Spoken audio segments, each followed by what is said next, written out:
Mary Pope Osborne's Magic Treehouse, Number 1, Dinosaurs Before Dark.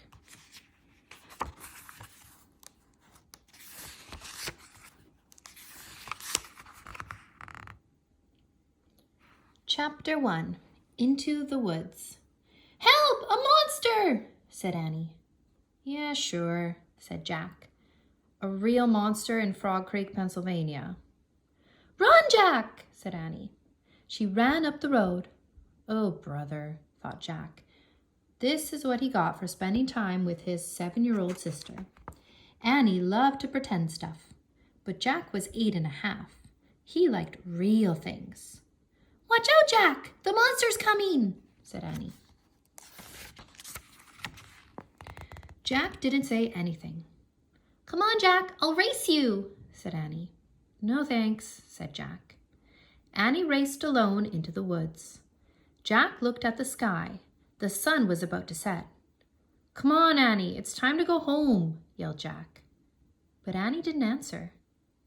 Jack waited. "Annie!" he called again. "Jack! Jack!" Annie shouted. "Come here, quick!"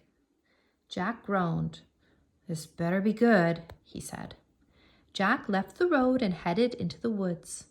The trees were lit with a golden late afternoon light. "Over here!" called Annie.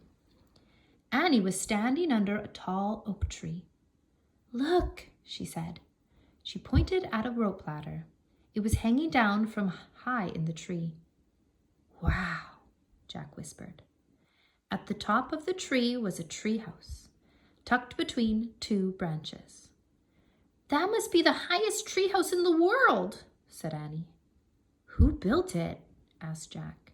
"I've never seen it before." "I don't know, but I'm going up," said Annie.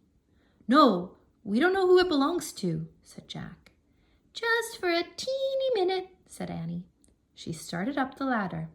"Annie, come back," said Jack. But Annie kept climbing. She climbed all the way up to the tallest branches. Jack sighed. "Annie, it's almost dark. We have to go home." Annie disappeared inside the treehouse. "Annie!" Jack called. Jack waited a moment.